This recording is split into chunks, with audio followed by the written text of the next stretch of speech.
Sri Gading. Assalamualaikum warahmatullahi wabarakatuh.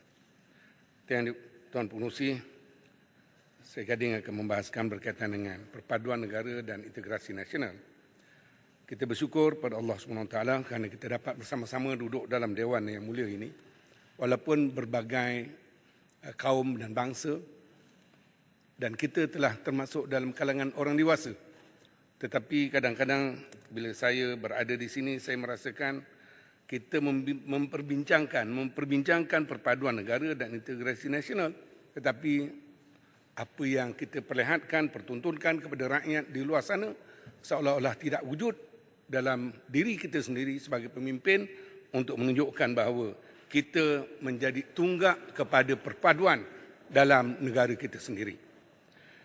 Melihat kepada Kepala 14, butiran 020100 dengan perbelanjaan bertambah 1.44 juta, saya ingin menyatakan ataupun ingin bertanya kepada kerajaan, adakah dengan peruntukan ini Kementerian merancang untuk menubuhkan Suruhanjaya Siasatan Diraja bagi menyiasat semula jenayah-jenayah perkauman yang berlaku ketika pilihan raya. Kerana dalam pilihan raya kadang-kadang kita bercakap tanpa usul periksa, tanpa berfikir, semata-mata kerana kita nak dapatkan undi daripada rakyat.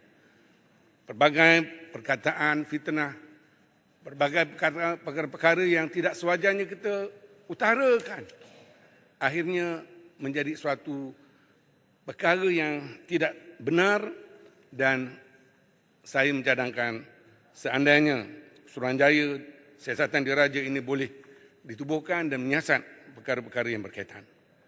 Di dalam belanjawan ini juga kerajaan bersedia untuk memperkenalkan kajian khas berkaitan dengan Undang-Undang RUU Anti Perkauman bagi menggantikan Akta Keharmonian Nasional yang dilihat tidak memberikan peranan yang baik dalam menyelesaikan isu-isu perkauman.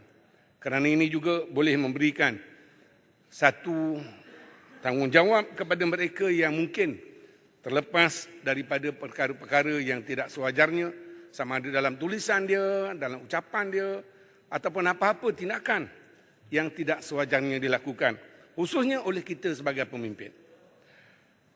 Perkara kedua adalah butiran 020100, iaitu berkaitan dengan perpaduan negara dan integrasi nasional, yang juga seperti mana yang tadi, iaitu saya ingin merujuk kepada kerajaan supaya ada satu tabung khas untuk mempromosikan dan mewujudkan filem-filem yang boleh membawa kepada perpaduan antara kaum.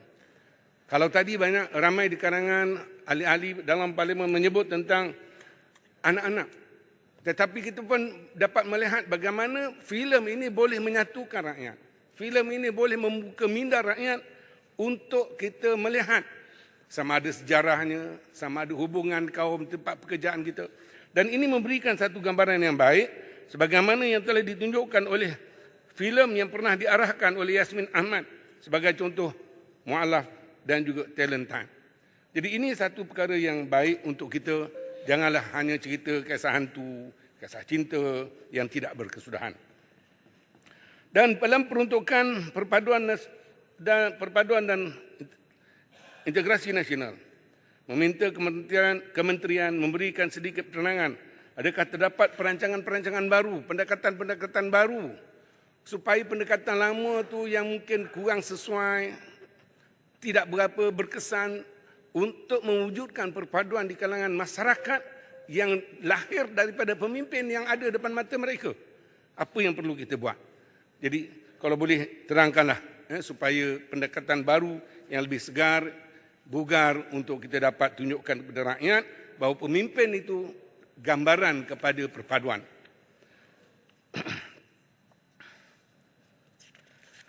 Seterusnya tentang butiran 02000 pembangunan perhubungan masyarakat, di mana kalau kita lihat di sini berlaku pengurangan dan sekiranya berkurangan dalam kesan ataupun akan memberikan kesan kepada penerangan untuk rakyat, dan saya mengharapkan supaya culture of fear ini terhadap masyarakat yang semakin meningkat sepatutnya kita dapat tangani walaupun dengan bajet yang dikurangkan. Akhir sekali, perpustakaan desa. Dah habis. Perpustakaan desa. Akhir sekali saya ingin menyentuh tentang penambahan ada 500,000 daripada 42.5 juta kepada 43 juta supaya perpustakaan desa ini dapat dibuat di parlimen saya. Sebab sewaktu saya dalam Dewan Undangan Negeri dulu 2 Pengal, saya telah tubuhkan satu library yang dipanggil Al-Huda Toy Library. Tetapi bila saya kalah dalam pertandingan peringkat DUN, saya telah tutup. Ni kalau boleh kita buka balik semula lah, insya-Allah. Sekian, terima kasih. Assalamualaikum warahmatullahi wabarakatuh. Salam.